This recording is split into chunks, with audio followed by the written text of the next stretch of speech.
Assalamualaikum warahmatullahi wabarakatuh. Kaum Yahudi Bani Israel terkenal dengan sikap yang suka membangkang atas perintah Allah yang dibawa oleh Nabi Musa alaihi salam. Tak tanggung-tanggung kedurhakaannya, kaum Bani Israel dengan beraninya menciptakan berhala anak sapi yang kemudian mereka jadikan Tuhan sesembahan. Secara akal, patung adalah benda mati yang tidak bisa memberikan manfaat apa-apa. Perilaku kufur inilah yang membuat Allah Subhanahu wa taala murka dan menurunkan berbagai macam azab dan bencana pada kaum Bani Israel. Lantas bagaimanakah kelanjutan kisahnya? Jangan kemana-mana, simak videonya hingga akhir. Dahulu kala ketika Nabi Musa alaihissalam pulang dari bermunajat di Bukit Tur selama 40 hari, beliau menyaksikan kekufuran orang-orang Yahudi Bani Israel. Mereka kedapatan tengah menyembah patung anak sapi buatan mereka sendiri. Melihat peristiwa itu, Nabi Musa sangat marah pada mereka. Berani-beraninya mereka menyekutukan Allah Subhanahu wa taala.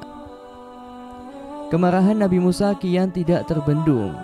Beliau lalu melemparkan papan kitab Taurat dari tangannya. Nabi Musa lantas memerintahkan mereka untuk mentaati ajaran isi kitab Taurat.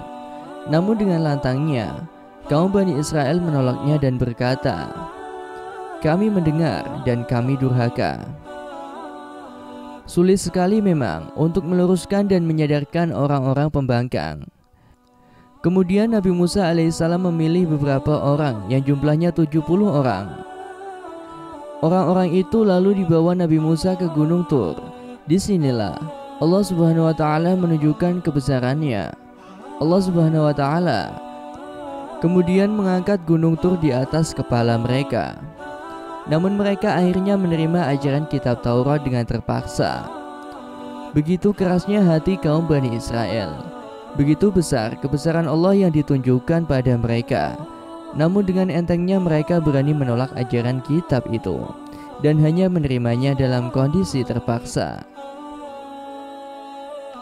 Kekufuran kaum Yahudi Bani Israel semakin hari semakin menggila.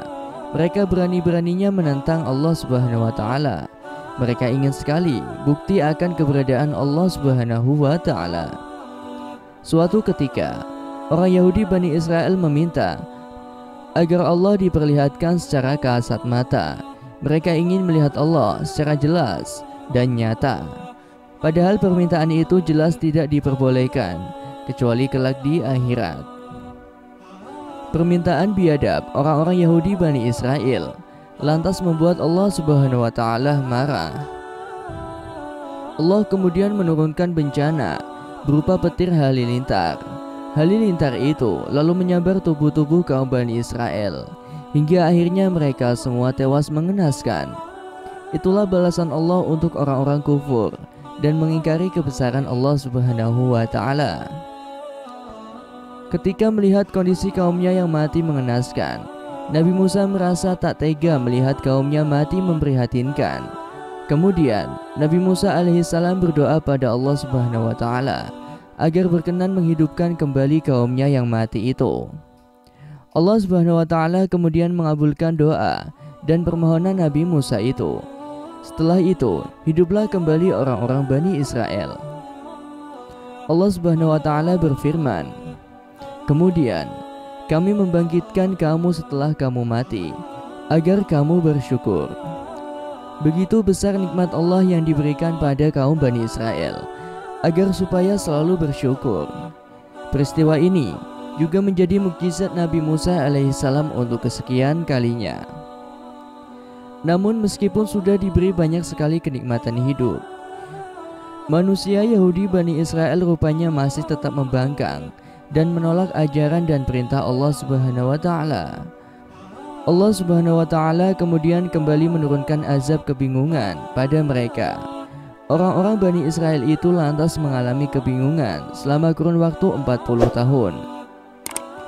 Mereka kebingungan sampai mereka tidak tahu cara bagaimana bisa keluar dari tempat mereka dan jalan ke Palestina. Allah Subhanahu wa taala berfirman, Jika demikian, maka negeri itu terlarang buat mereka selama 40 tahun. Selama itu mereka akan mengembara kebingungan di bumi.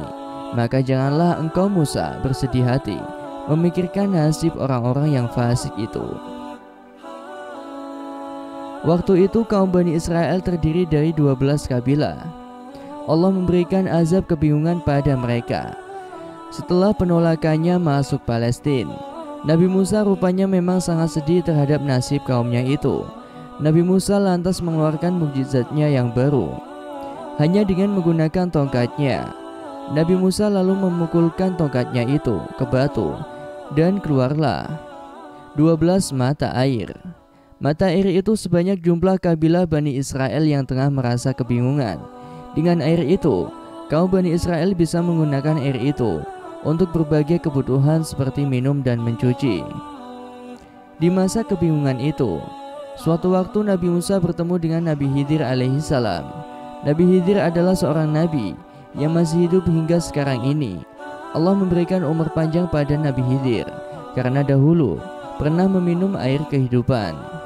Tidak sembarang orang yang bisa menjumpai Nabi Khidir alaihissalam. Kepada Nabi Khidir alaihissalam, Nabi Musa belajar banyak hal dan pengetahuan baru, seperti ilmu hikmah dan kebijaksanaan. Dalam perjalanan itu, Nabi Musa didampingi oleh muridnya yang bernama Yusya bin Nun, yang kelak juga akan menjadi nabi dan memimpin kaum Bani Israel. Kisah perjalanan spiritual Nabi Musa bersama Nabi misterius, yaitu Nabi Khidir alaihissalam ini, terdapat dalam Quran Surat Al-Kahfi ayat 65-82. Di masa kebingungan itu, Allah Subhanahu wa Ta'ala kemudian mengutus malaikat maut untuk mendatangi Nabi Musa. Turunlah malaikat maut untuk bertemu Nabi Musa. Setelah bertemu lalu diberikanlah pilihan kepada Nabi Musa untuk memilih antara hidup dan mati. Mendapat pilihan tersebut, Nabi Musa lantas berkata, "Wahai Tuhanku, matikanlah aku berdekatan dengan bumi yang suci."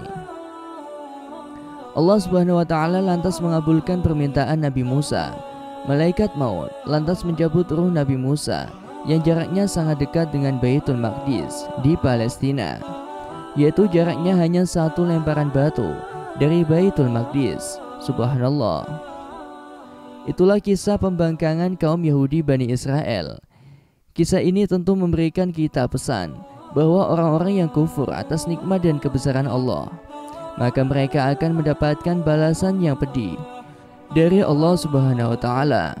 Balasan itu tidak hanya di dunia saja yang dirasakan, melainkan juga di akhirat kelak. Na'udzubillahi min dzalik. Demikianlah kisah yang dapat saya sampaikan. Semoga bermanfaat dan bisa menginspirasi kita semua. Wassalamualaikum warahmatullahi wabarakatuh.